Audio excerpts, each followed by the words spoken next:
shear in terms of that it contains it to this part of the room, so it would be helpful. Good morning, Habayis. It's a tremendous chus that we'll be able to hear a shear from the Rosh Kollel Shlita. It's wonderful that there's such a large olam. That's extremely special. And to be able to learn Torah and to hear a shir is something that will continue to unite us and bring us together. I want to personally thank the Kollel for giving the Shul the opportunity. It's something that I spoke to Rosh Kollel about a couple months ago, and I was so enthusiastic about the idea, and we're very makar tova to the Kollel for giving us the opportunity today. And so, to cover the Torah, it's a tremendous chus to hear a shir from the Rosh Kollel Shlita.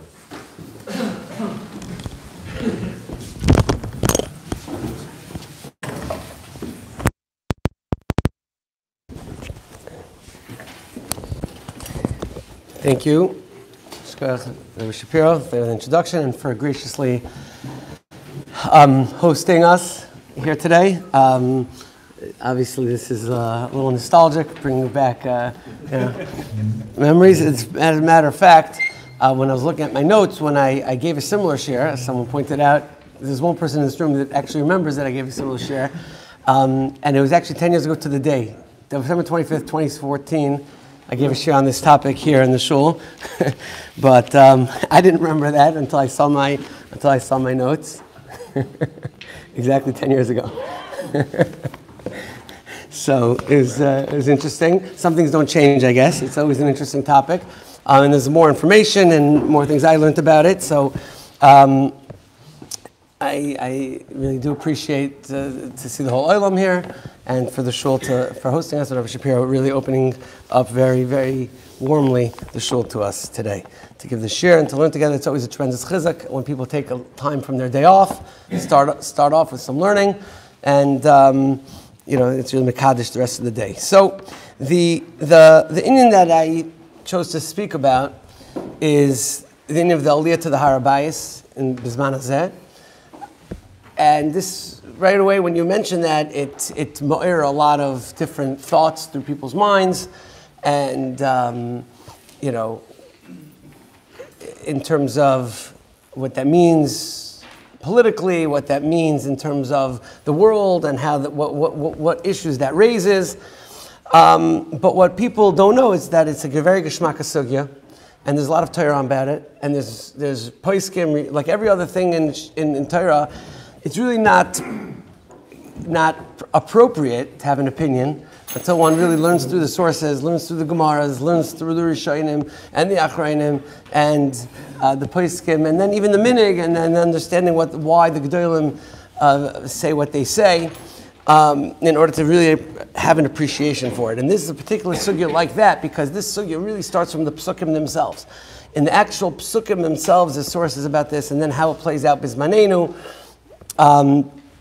in terms of the Aliyah of the Habayis. And there's also a lot of fascinating history that goes into this, historically, what people did, and it brings out a lot of different elements. So, just as a akdama, there's psukim in Parshas Nasai that talk about the kedusha of the Machne Yisrael, and the kedusha of Machne Yisrael in the time of the Mishkan of the campment of Klal Yisrael in the Midbar included three areas. There was the Machne Shechina, where the Mishkan was, and surrounding that there was the Machne Levia, which is Moshe Rabbeinu and all the Leviim, Aaron, and their families. That was surrounding the Mishkan. That was the Machne Levia, and then there was the Machne Yisrael, which was the 12,000 mil. That was the 12 mil. That was all the Shvatim surrounding. And the Torah describes who is allowed to enter into each section. Who's allowed to enter into the Machne Yisrael, who's allowed to enter in the Machne Levia, and who's allowed to enter into the Machne in the Machne Shechina, which Tmeim are allowed to, and what mitzvahs are involved, and what averos are involved. If someone who's not allowed to go to a specific area goes to where they're not supposed to go. The violation of going to a place where you're not supposed to go seems to be pretty severe, and part of the reason for that is because there's an amount of kavod that a person has to show from Mekoymes HaKadoshim. I heard once from the Mashgiach of Lakewood Matisyahu Zatzal, that he said over that whenever there's a mitzvah in the Torah to give kavod to something, the point of the mitzvah of giving kavod is to those things that a person is supposed to draw from, something that someone's supposed to learn from, supposed to get from, to draw some sort of limud from, something that you're supposed to learn from, you have to give kavod to. So every inyan in the Torah that the Torah demands kavod is because the Torah wants you to learn from that inyan. You're supposed to learn from your parents. You're supposed to learn from your rebbeim. You're supposed to give kavod to the Beis HaKnesses so it can be mashpia on you. You're supposed to give kavod to the Beis HaMikdash so it can be mashpia on you. If a person doesn't give the proper kavod, then he loses the ability for that particular davar shebekdusha to give him hashpah. And therefore, when a person violates the kedusha of the holiest place in the world, then they are losing the opportunity for that to be able to mashpia onto them. And that's why it's considered a very big davar, a davar chamer.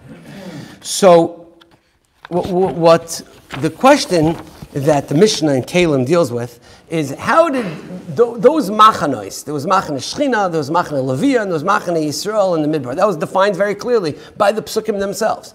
But once we got into Eretz Yisrael and we got into Yerushalayim, how did this divide itself up? How did that present itself? Are there areas in Yerushalayim that are considered machane Shechina? There are areas in Yerushalayim that are considered machane Levia. And there are areas in Yerushalayim that would be considered Machane Yisrael. And each one would have different halachas. So the Mishnah in Kalim, which is in the first parak of Kalim, is parak Aleph Mishnah Vav, it's on page 1, and it says, Eser Kedusha is saying, there are 10 levels of Kedusha. Eretz Yisrael is one, then the next Mishnah says, Ayar Hamukafos is another one. All the walled cities are a level of Kedusha. Lifnim and Hachoima, the entire city of Yerushalayim is one level. And then it says, on the bottom line of this page, it says Habayis Mekudesh Emenu. The Habayis, the mountain, Har Moriah, where the Akedah was, Har Moriah, where Adam Rishon brought his korban, Har Moriah, where Yaakov Avinu went to sleep, Har Moriah, where eventually we built the Beis HaMikdash. So Har Moriah is Mekudesh from the rest of Yerushalayim. What is the Kedusha? She'ein Zavim v'Zavais Nidois v'Yoldois Nichnasim L'Sham. So there's a certain level of tumah called zavim v'zavais, nidas v'yoldes, is tumah yotzi megufay, which basically is a tumah which requires a very specific tahara process.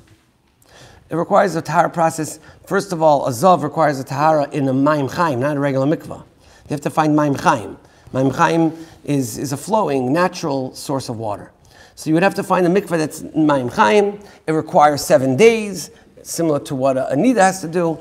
And even the tevilah that they would have to do would require like the preparation of a chafifa, would require preparation of like, similar to what a nida would have to prepare herself before going to the mikvah, because there's the zavim and the zavais have to be very makbid on where they're tevel.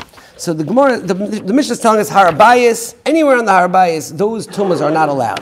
If you look at the Rash, Ben Shimshon, on the inside right column, so where it's underlined, he says, Umisham maschil machane levia. So he says the Habayis is considered machane levia.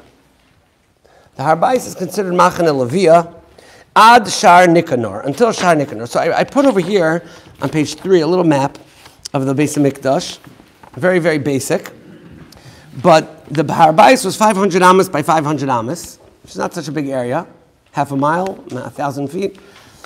500 amas by 500 amas. The entire Habayis was considered Machane Levia until the Shar HaNikanor. The Shar HaNikanor, you see that the dugma of the Beis HaMikdash is here on the right-hand side of the picture, and the Shar is Ois Yud Aleph in the picture. That semicircle is the Shar that one would enter from the beginning of the Beis HaMikdash into the Azara. So everywhere on the Habayis, including that first section, is Machane Levia, and a Zav and Zav cannot go into that entire area. Midei Raisa, they're not allowed to go. Until the Shar Nikanor. What happened at the Shar Nikanor? So if you look so what does he say? Ad Shar Nikanor, Mishar Nikanor Lifnim, Machane Shechina. From the Shar Nikanor, and inside is already called the Machane Shechina. So we would have thought maybe the Machane Shechina is the Kodesh HaKadoshim, where only the Kohen Gadol can go on Yom Kippur. No, the Machane Shechina includes the entire area, which was 135 amas by 187 amas, And that was the Azara, and that's the entire Machane Shechina. What's the difference between a Machane Shechina and a Machane Levia? The difference is, if you look on page 2 again, back to the Mishnah, it says, Hachel mekudesh mimenu. The chel is the inside, is already within 11 amas approaching the Beis HaMikdash itself. She'ein ovdei kchavim utmei mesim nichnasim l'sham. So, and Ezra's Nashim was mekudesh mimenu she'ein tvul yom nichnas l'sham ve'ein chayav alav chatas. But inside the Azara is chayav chatas, is chayav kares if a tmei meis goes there. So, there's two types of tmeim that we're going to discuss the rest of the time. Okay, till the end of the shir is basically zav and anida, and then there's tmei mesim. Tmei mesim, as we all know, tmei mesim we don't have paraduma today, and therefore we are all tmei mesim, and we're never going to, until the Beis HaMikdash comes and Be'ez Hashem, then we are considered tmei mesim until that time. So tmei mesim cannot go in. There's no dispute about this. Tmei mesim cannot go into anywhere which is described as the Machane Shechina. If they do, there's a chiv kares for that. It means it's from the most chomer averis, it's chiv kares. Outside that, in the rest of the Machane Levia, Tmei Mesim are permitted to go, but Zavim and Yoldos are not permitted. So all this is nothing, there's no dispute about this. This is the facts from the Mishnah, this is from the Rishonim, from the Psukim basically, and that's factual. So what are the issues? So where does the sugya start? We didn't get to the sugya yet because we're just giving some background. So what is the question? What's the issue? So there's two basic issues. One is a halachic issue, we have to look in the sources, and one is more of a mitzias issue. The first question in the Rishonim is a very fundamental question: is the kedusha that was once mekudesh on the Habayis, does that remain today? We don't have the Habayis. We don't have control of it. We don't have the Beis HaMikdash. It was charev. With the churban of the Beis HaMikdash, did the kedusha of Eretz Yisrael get destroyed as well? Did we lose the kedusha of Eretz Yisrael, or the 10 levels of kedusha? Did we lose any of them? What about the Habayis? Does it still maintain the kedusha that it once did? What about the Makam HaMikdash, the Machane Shechina, the Machane Levia? Did that still remain today? Or do we say, well, the Beis HaMikdash is charev, and since the Beis HaMikdash is destroyed, it doesn't really have kedusha anymore? Obviously, this is very near to the whole kedusha of Eretz Yisrael, ben Shemitah, ben Trumas and Maestros, but I want to focus specifically on the kedusha of Yerushalayim and the Beis HaMikdash. So there's a Gewaldige Rambam on page, I'm going a little out of order, we'll go back to it. Gewaldige Rambam, page 7. And this question that I just posed is a machlokes between the Rambam and the Ravid, and we're going to see an unbelievable thing that the Ravid says to prove his point, but the Rambam proves his point as well. So the Rambam says, in Parak Vav of Hilchos Beis HaBechira, it's page 7, he says like this: Uvamen niskadsha b'kedusha rishayna shekitsha shloimai shu kiddush ha'azar Yerushalayim shaitam v'kitsha lasted lavai.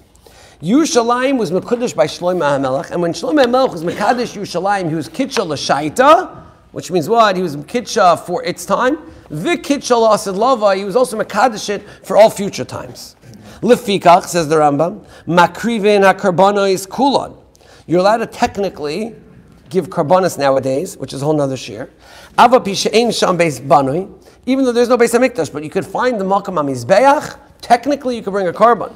V'oichlin kodshei kodshim b'chol ha'azara. If a person still has kodshei kodshim, some sort of, I don't know, they made some sort of beef jerky, and then you figured out a way to have the kodshei kodshim still nowadays. You could eat it in makam ha'azara. Ava pi shehu chareva, even though it's destroyed. Ve'ena mukefes b'mechitza, ve'oichlin kodshim kalim u'maiser sheni b'chol Yerushalayim. Alpha Pishain Shem Chaimus, Kedusha Rishona, Kitchel Shaitav, Kitchel Asid Lavai. So the Rambam is saying that the Kedusha of the Beis HaMikdash is Kaddish, but beforehand the Rambam said that the Kedusha of Eretz Yisrael is Batal. So Trumas Maestros, the Kedusha of Eretz Yisrael is Batal, but the Kedusha of the Habayis and the Yerushalayim, that still remains today. So it says the Rambam in Tezayin, the law mani oimer b'mikdash v'Yerushalayim Kedusha Rishona Kitchel Asid Lavai v'Kedusha Shar Eretz Yisrael linyan shvius v'Maisas K'yotzaben loy Kitchel Asid Lavai. Why do I say that there's a distinction between the Kedusha of Eretz Yisrael in general, that today is Batal, because we don't have the Beis HaMikdash, but the Mokum of the Beis HaMikdash itself, the Kedusha there is still Kayam. Why the distinction? It says Rambam Lafisha, Kedushas HaMikdash v'Yerushalayim mipnei HaShechina. What was Mekadesh, the Beis HaMikdash, and the Habayis was the Shechina itself. V'Shechina eina betela. And the Shechina doesn't go away. The physical whatever held the Shekhinah physically goes away. But the Shekhinah, once it's there, the Shekhinah stays. It says by Har Sinai. The Har Sinai, it says once, B'b'shoich hayovel hema yalu bahar. So the Gemara says there was a special thing that Hashem said, I'm only Mekadosh Har Sinai until I blow the shofar. Once I blow the shofar, the Shekhinah will go away. But here in the base of Mikdash, it doesn't go away. That's the Rambam holds. V'harehu oimer v'hashimoisis miktashechem amu chacham af al pi sheshomimin b'kedushasan him oimdim. Aval chiyuv haaretz, but the kedusha of Eretz Yisrael, that's mipnei kibush. That's because of the control we have on the land. If we lost control of the land, then we lose the kedusha of Eretz Yisrael. So the kedusha of Eretz Yisrael, gabi chumas maestris, and everything's only derabanan according to the Rambam. But the kedusha, which not necessarily passing that way, but as the Rambam says, but the kedusha of Habayis, Yerushalayim, which is mipnei Hashchina, that is kaim 100% today, the same way it was in the times of the Mishnayos. And therefore, according to the Rambam, everything we learned in the Mishnah would still be kaim today. The Ravid took issue with this Rambam, and the Ravid on the side here, he says, Svaras atzmai hizu. The Rambam made up this halacha. The Rambam comes, mipnei mani, I'm going to give you a whole shtickle Torah, and it sounds beautiful, and it says, because of the Shekhinah, there's no Gemara about this. There's no sugi about this, says the Ravid. Where did the Rambam come up with this? Svaras atzmai hizu, v'lo yadati me'ayin loi. Uvakama mekaymois b'mishnah im ein mikdash iraki. If the Gemara brings different stories, then if there's no b'sem mikdash, then we can't eat the fruits in Yerushalayim. Alma, where it's the line on the side. Laman da Amar kedusha rishona loy kitchel asad lavai loy chilek ben mikdash liYerushalayim l'shar Eretz Yisrael. Says Ravid, I don't know where the Rambam got this from. If the kedusha of Eretz Yisrael is batal, then the kedusha of the makam mikdash and the makam Habayis is also batal. And at the end, to back up his point, he says, the Ravid, amazing line, Kach olali b'soyd Hashem lireyav. Hashem told me this. I have inside information that I'm right. So he says, the Rambam, if the Rambam had a makar from a Gemara or something, so we wouldn't care that the Ravid would say, Hashem told me, because the Rambam has a Gemara. The Gemara is more powerful than the Ravid's vision of Soyd Hashem Lireyav. It's a Gemara. But the Rambam doesn't have a Gemara. So the Rambam doesn't have a Gemara, and I have Soyd Hashem Lireyav. I have that Hashem was nizgala to me and told me that there's no more Kedusha there. So you should listen to me, says the Ravid. So this is a machlokes between the Rambam and the Ravid. The Ravid says that he has Soyd Hashem Lireyav to tell him that there's no more Kedusha in Eretz Yisrael, in the Habayis, in Yerushalayim. And the Rambam says, no, there was Kedusha of the Shekhinah. Kedusha Shekhinah is still there. So immediately, if someone has this machlokes Rambam Ravid, the first thing one would say is, if we go with the Ravid, then the whole sugya is a moot point, because there's no more kedusha in Eretz Yisrael in those places, and therefore, there's machne Shechina, machne Levia, and all that, but it doesn't apply today. Okay, so then we really have to get to the bottom. Do we go with the Rambam or do we go with the Ravid? It's a pretty fundamental machlokes. What was that?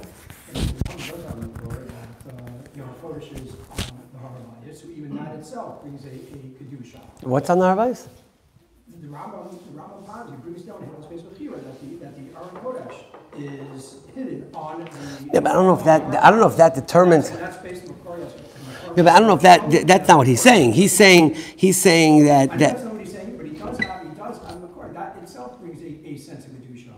Sense of kedusha, but it's not. Even in Hilchos with Hira, he talks about all it came out to be. He doesn't talk about the Aron Kodesh because it's there on the Habayis already. It just will be. It's nice, it's kedusha, but it's not kedusha of tumah. Maybe you should.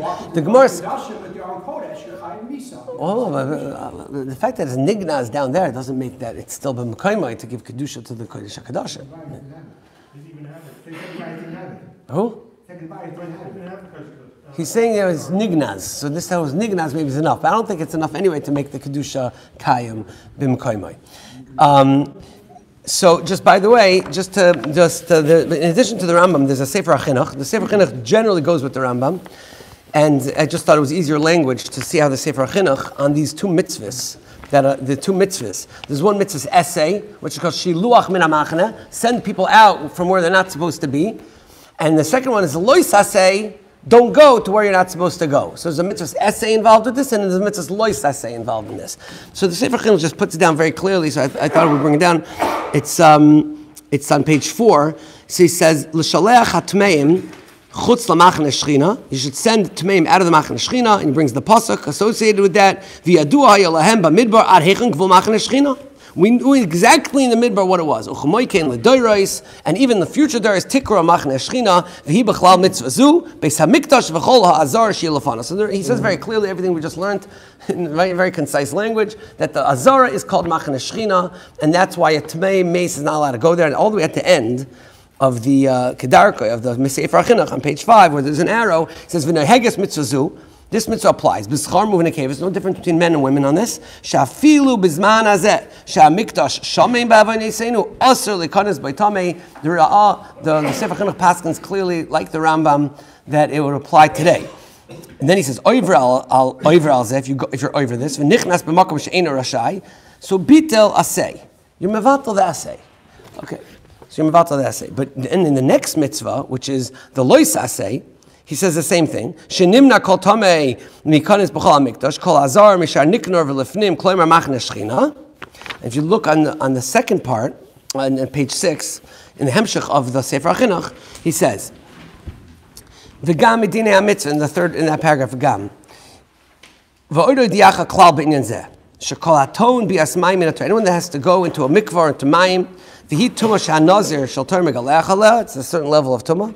Chayiv kores al bias hamikdash im nichnas koidem tvila v'herav shemesh. So a person that goes to where they're not supposed to go, they're chayiv kores. And then you look where he underlines it. He says clearly, v'neheges mitzvah zu b'schar mu v'nekevos v'afilu b'zman hazeh. Even today, yischayiv kores hanichnas l'sham v'hu tomei b'tzdadim. Anyone tomei with these tumas is chayiv kores. So the Sefer Chinuch is passing with the Rambam, and he brings out the chiv kares of somebody that goes into the machne shchina with any level of tumah, and obviously the level of tumah is tumah mace, which we have today, and there's no way out of that. So he passes like the Rambam. Additionally, just to bring out another point, there's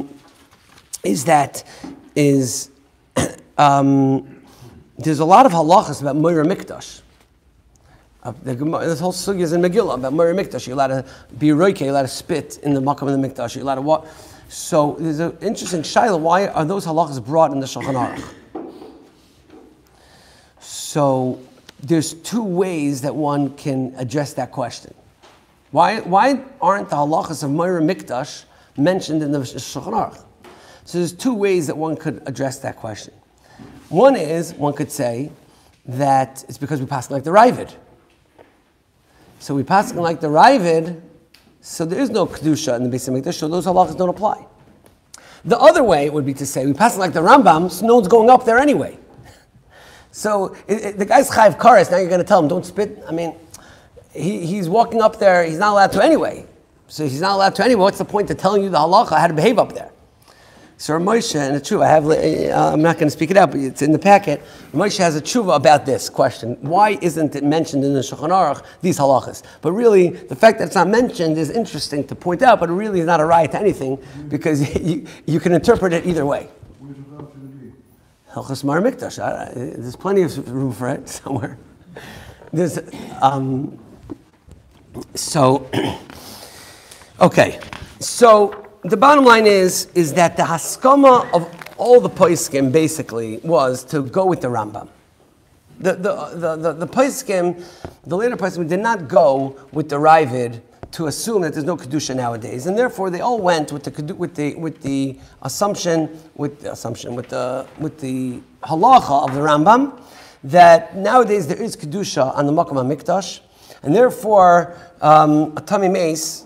All of us today would not be allowed to go into the Machane Shechina. Okay, so if that's the case, so now we have to go into the next issue, which is if we assume that that's the case. So what about going on to the rest of the Habayis? As we saw in the picture, the Machane Shechina is one specific space on the Habayis, like on page 3. It's just that square from Ois Yud Aleph, and included. Aleph Beis Gimel Dalet Hey, and included the Azara itself. That's the Machane Shechina. But anywhere beyond the Machane Shechina is still the rest of the Habayis. So we determined that it's true that it's Tmei Meis. We would not be permitted to go into the Machane Shechina. And everybody, I think, that's basically mekubal by most poskim that we don't. What about the rest of the Habayis? Is it midrabanan that chayil included? So 11 amas outside that is midrabanan. 11 amas outside that would also be included. And then the question is beyond that. Now, obviously, although we're not Tamei Mesim, okay, so let's take one thing at a time. So the first thing is, would someone take the risk of going up there if they don't know exactly where the Machane Shechina is? The area is not that big. The area you're talking about is 500 amas by 500, and approximately 25% of that, which is 135 by, I don't know if it's 25%, it's more like, I'm not, someone else make that cheshbon, but 135 by 187, so 1/6 of it maybe, is more than 10% of it for sure, is the Machane Shechina. So there's definitely a place up there that we don't know that it's Chayv Kares to go there. So is there any sort of way of finding out and determining where you're going up there? And this is probably the main issue, the main question. So there's a famous tshuvas on the Radvaz. Anybody that has studied this subject will find somewhere in there that the sources quote this tshuva of the Radvaz. The Radvaz's tshuva was he was asked basically, are there certain parts in the Habayis you're allowed to go up to back in those days? And it's in Chelik Beis of the Radvaz's tshuva Taf Reish Tzadi Aleph. It's printed here, and I'm just going to go with the first line where it's underlined. He says, the Sheila we could see. He says, Sha'alta mimeni, it's page 8. Are you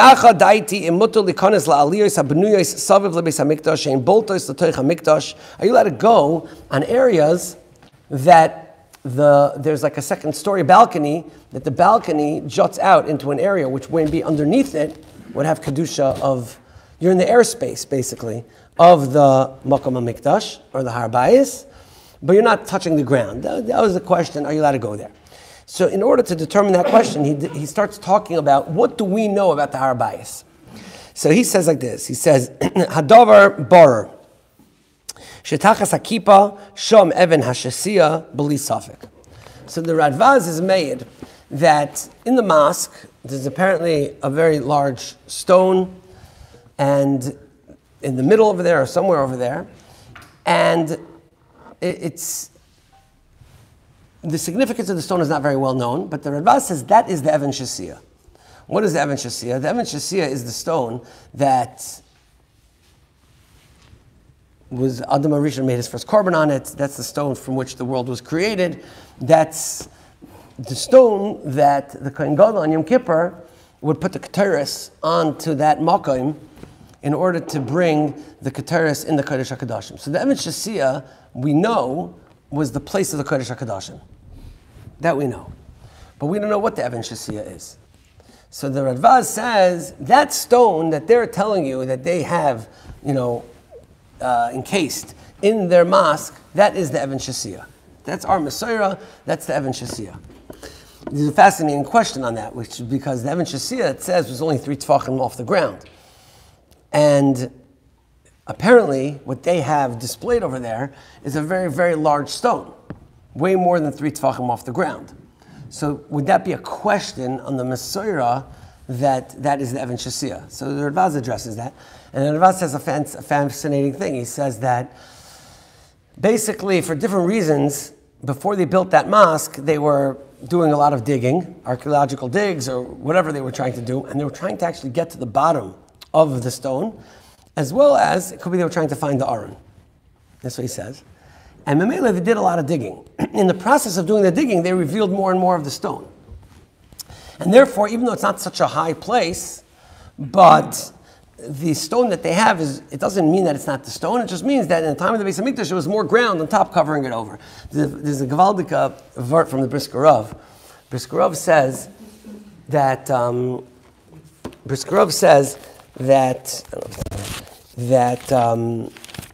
people have asked that there's not the Habayis. Har Maria is supposed to be a very tall mountain. And he says, nowadays there's a lot of mountains in the area that are a lot taller.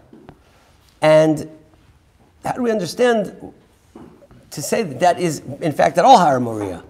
It doesn't seem to be tall enough to fit the description that's given by Chazal to Har Moriah.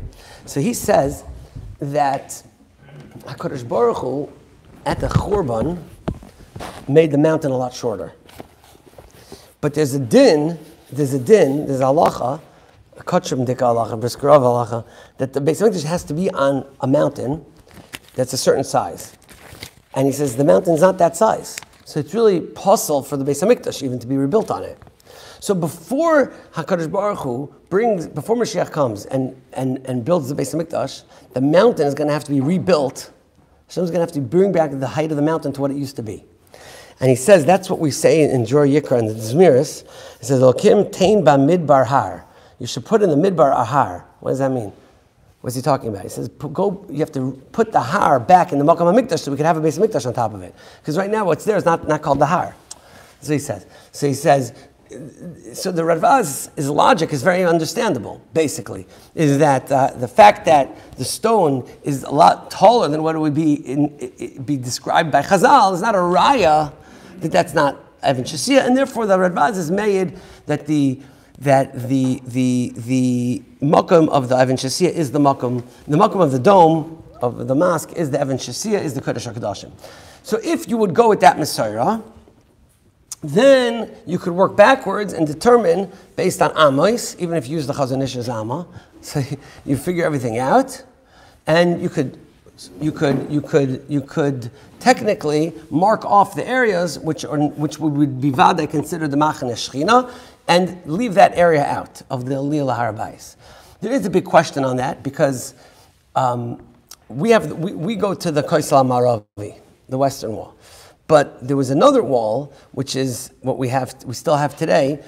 They started doing the southern wall excavations. We don't have anything of the northern wall, but they started doing now the southern wall. But the eastern wall is basically fully intact. And if you claim that the eastern wall, one that's facing Har HaZeisim, and it has the sha'arim that are described by Chazal, or at least by the Mishnayos, it has sha'arim still.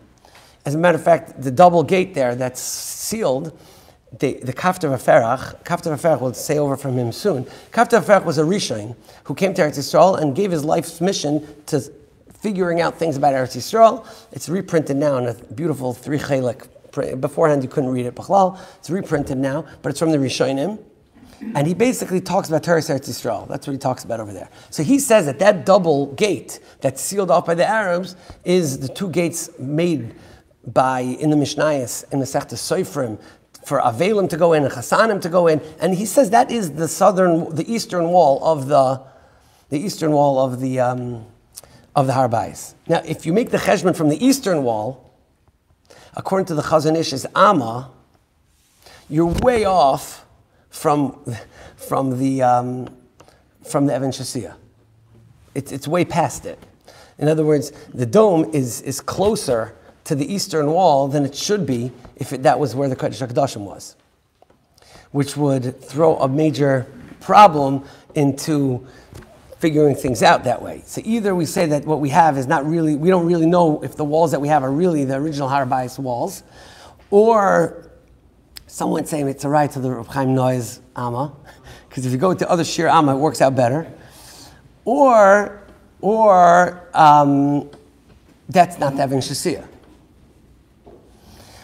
But it raises a certain question of, do we really know? Really, the mountain was higher, you have to climb higher. Climb higher, but I don't think it's about climbing. I think it's about, I hear what you're saying. Now, besides for that, there's a whole nother shita, which is from the Kafter Vaferach. And the Kafter Vaferach says, see, if you look at the page, at page 3, so behind what we have is the Machane Shechina, behind that we have what's the western wall of the Har HaBayis. And on the left-hand side, I wrote the location of the Koisel Maravi according to the Radvaz. In other words, what we have as the Koisel Maravi today is what I wrote, location of Koisel Maravi according to the Radvaz. That, if you look at the aerial pictures, you'll see that's the Koisel Maravi, that's where we daven. And that was just the western wall of the Habayis, but that's not, to the east of that would not be where the Habayis, would not be where the Makom Mikdash was. The Makom Mikdash is much more to the where are we? To the north, right? Much more to the north, and that's what the Radvaz would say. So if you take the Radvaz literally, we can pretty much determine that the area right to the east of the Kaisel Maravi is the plain Habayis. It's not the Machane Shechina, and therefore, technically speaking, you wouldn't have the Isurim of the Machane Shechina in that area. However, the Kafter V'Ferach wants to say that the Mokum HaShechina is right parallel to the east of the Kaisel Maravi. The Kaisel Maravi that we daven at was actually opposite the Kodesh HaKadoshim. That's what he says, the Kafter V'Ferach. Now, it's a very Shaver Shita, apparently. I mean, I don't know the archaeology and all that well, but that's what he writes. So, according to him, there's a suffix on the entire western part of the Habayis if it's the Machane Shechina. You don't know, we wouldn't know at all where it is, basically. So the only thing that we would know is that if you walk next to the wall, then you're not in the Machane Shechina, no matter what, because then you would move over the entire Machane Shechina to right beyond, to the east of the Kaisel, there's still, you have, 11 Amos that would be between the two. But 11 Amos is not a lot of space to make sure there's no kares. So, there's a risk there. So Al Kapanim, basically, as of now, we have two halachic issues to deal with.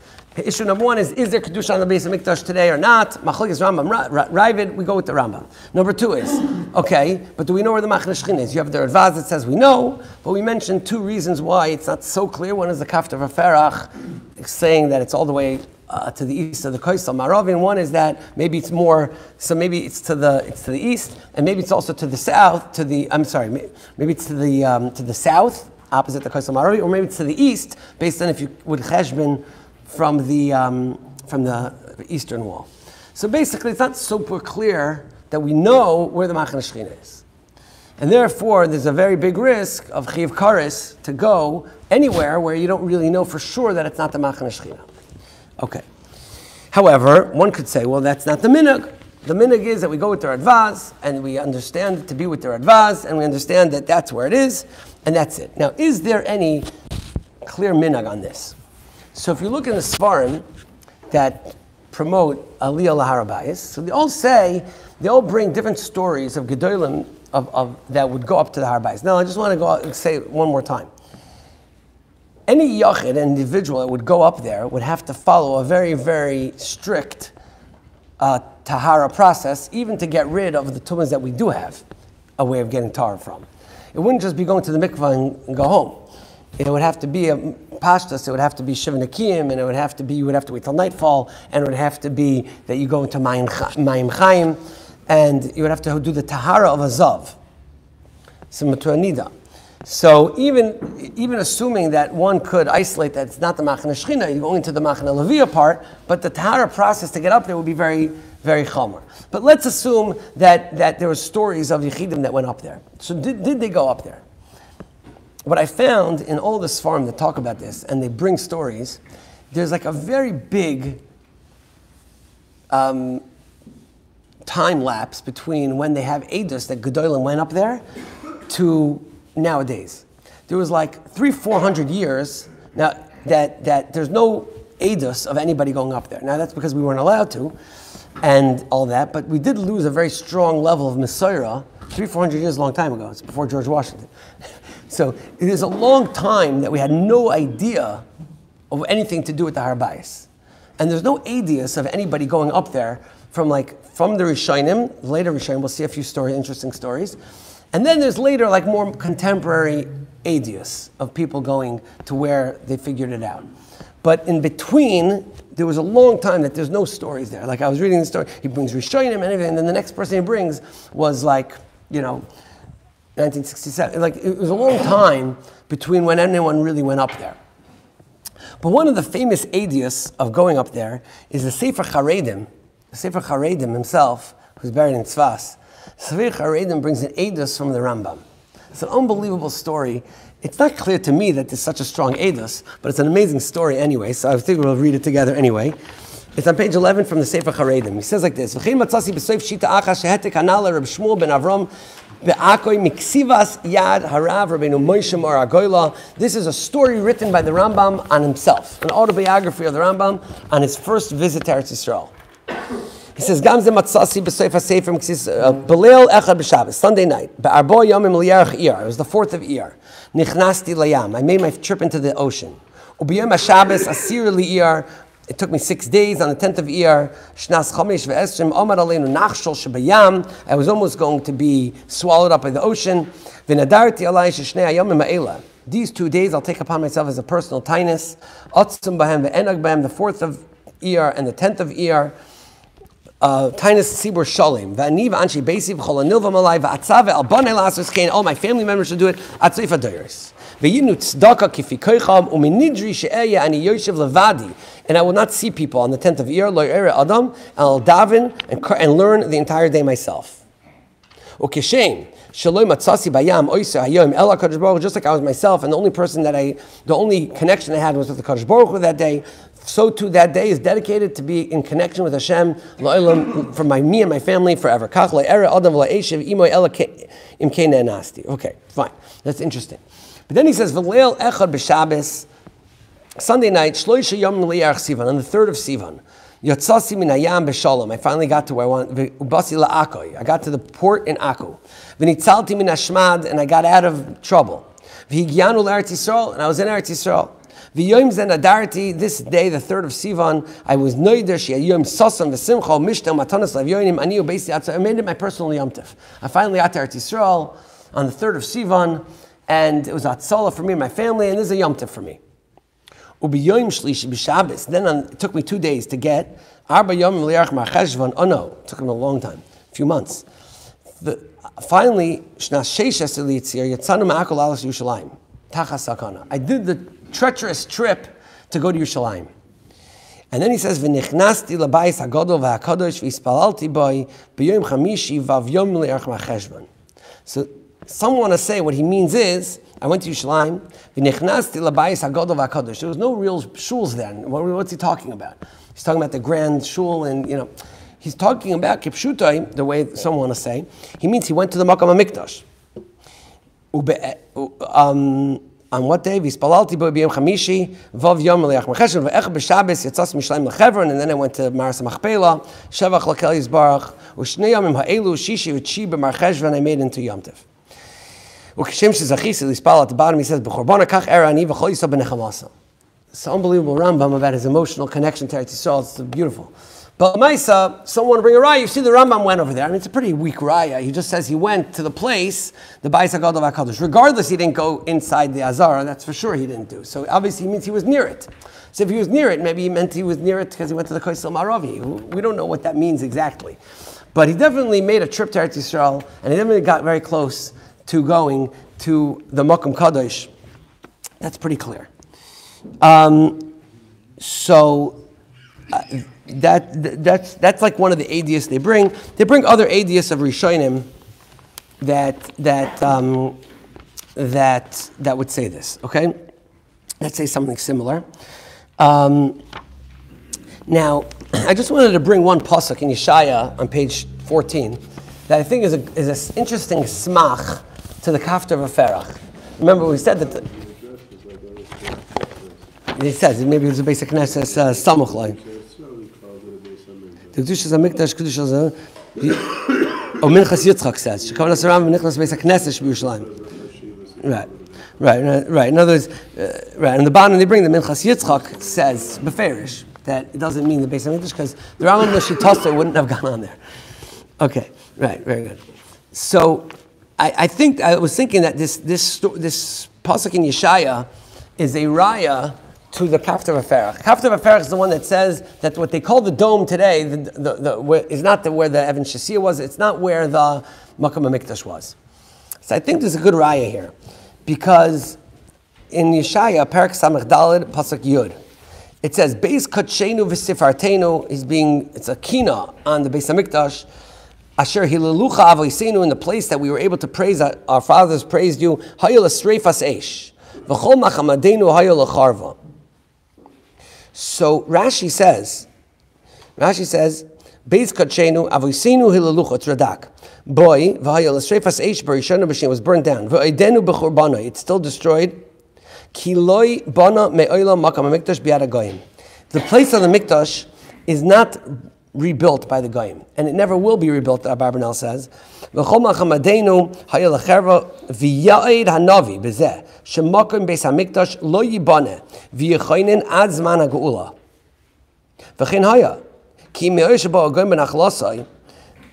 He said, "Lo malam v'lenasnam elokim livnois beis b'makam hamakudash harishon." So Abarbanel says beferish that the pasuk in Yeshaya is made that no ummah will ever have this ability to build something over the Makam HaMikdash. So Abarbanel says the pasuk is saying. So how could the Radvaz go and say that the dome is exactly where the Makam HaMikdash and the Evan Shasiya? I mean, he could argue on the Abarbanel, but the Abarbanel is saying with the Radak, he's saying what the pasuk is saying is being made that there is no temple or anything built in the Makam HaChorban. So if you go with the Kafta Referach's Edus, it's more Muban, because there's really nothing built over there, nothing chashuv. So maybe that's a little bit of a smach. I don't know, but al kopanim. So now we've isolated basically the issue. So like this, the issue now on a tzibur level, even if you have edus for certain yechidim, obviously the concern on a tzibur level would be that if it's permitted on a global level, not just for yechidim. You see what the Rambam says. He landed in Akko in Siva and he didn't get to Yerushalayim until Cheshvan. Right? Most of us, you take an Uber straight from the airport to in other words, to get to Yerushalayim in those days was yechidim mamish. So it could be those yechidim felt that they could test the waters and know exactly where to go. But if on a global level we would allow that, on the level that we have today, it's so accessible and so easy, there's no doubt that people would go to the wrong place. And therefore, all the Gedolim, I shouldn't say all of many of the Gedolim answered on a tzibur level the any aliyah lahar Habayis, because we don't know exactly where we're going to end up. And this is already from the times. This is the first. There's the Kol Koreh in Taf Reish Ayin Daled. Taf Reish Ayin Daled is 110 years ago. It's a long time ago. There's a Kol Koreh in Taf Reish Ayin Daled that was signed by the Sfardish Rabbanim, and then there was another one signed by Rav Kook. It says Azhar LeRabim over here. He says the Isra Chomer Shel Haknis L'Makom Mikdash V'Har Habayis, and you can't really see it here that well, but basically that any aliyah Har Habayis is here. It's a little here in the. He says, "Achinu Yakar Maboim Ir Kachin Yerushalayim Mikarav Umirachak Hishomru No Me'Isra Chomer Shel Haknis L'Makom Mikdash V'Har Habayis." And we shouldn't go there. Public warning: no, strictly forbidden to go into the entire temple area, or to ascend to the Har Habayis.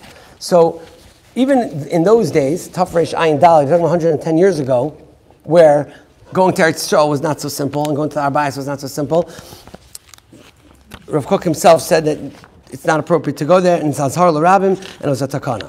Later on, after 1967, we got access to Yerushalayim. So the Gedolim, at the time, signed a letter. The history of the letter is spelled out in the Sefer Orchos Rabbeinu, which is a biography on the Stipler. He actually has in the letter, in the Sefer, copies of like 10 versions of the letter. But this letter was written by the Stipler himself. He didn't just sign the Kol Koreh. He penned the letter himself, and we have like the 6 versions of the letter. Every word here is meduyik, exactly what the Stipler wanted it to say. The Stipler wrote the letter, he sent it to Rav Shach to sign it, and then the Gedolei Admorim signed it, and the Sfardish Poskim Rav Avad Yosef also signed it, and basically he brings all the issues that we said. He said, number 1 is, we pass like the Rambam, so therefore you can't go into the Makom HaMikdash. Number 2 is, even the entire Har Habayis, you have to be matar yourself with the proper tahara, of a mikvah, of Mayim Chaim. It's very complicated, etc. And more than that, people are going to make mistakes and going to the wrong place, and therefore we shouldn't go there. Now, I did see one of the svarim that promotes going to the Habayis and being careful how to do it. And he says, why are we creating isurim on ourselves in order to take away the schus that we have to go up there? But I don't understand that so much, because we find that in the Gemara says, beferish, that there was a takana, that we don't do blow shofar on the first day of Rosh Hashanah. The school of blowing shofar first day of Rosh Hashanah is Matzah Klal Yisrael. As we know, the years that we don't have Tkiyah shofar is a sakana. And why did we take away the mitzvah of blowing shofar? Because maybe a person is going to go, Chiv Skila is going to go and carry the shofar in Rosh Hashanah. Now, he takes away the mitzvah of all Klal Yisrael, because in every place in the world, and even because maybe go find the Rosh Hashanah today, there's not even any Rosh Hashanahs anymore, and you go find a place that this chashash is possible. It's so unlikely that somebody would go and carry the shofar through Rosh Hashanah, but to protect Klal Yisrael from being nichshal in Avera, so Rava made a takana to take away the schus of the shofar. So it would seem to me that the Gedolim that made a similar shikol and basically said that it's too risky from a halachic perspective to allow the Hamoin Am to go there, and any edus that you have was never an edus on a Hamoin Am, because since the Golos we never had an opportunity as a Hamoin Am to go there. So, therefore, the edus is not a raya that the Hamoin Am should be allowed to go there. And like we said, it's not even so posh that we have a Masorah exactly where it is to begin with. And therefore, even strictly from a halachic perspective, that's why it became mekubal in those camps that follow those gedolim in Eretz Yisrael and everywhere else, that not to go up there at all because of the risks involved from a halachic perspective. That's leaving aside any of the political ramifications that come along with that. That we're still in Golus, and if we're still in Golus, we have to have a certain understanding of what it means to be in Golus, and we have to take the lead from HaKadosh Baruch Hu when it's the proper time for us to take actions into our own hands, and Mr. Hashem will bring the Geula, the Meir Ramenu, and Hashem himself will tell us when it's the appropriate time to go up. We'll have the Paraduma, we'll be Kedusha B'Tahara, and the Beis HaMikdash will come from Shemayim, Mr. Hashem, and tell us when exactly is the right time for us to go and follow. Okay, thank you for the opportunity, thank you all for listening.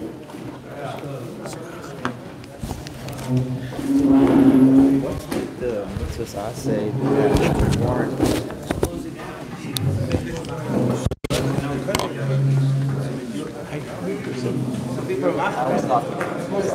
sorry, I would not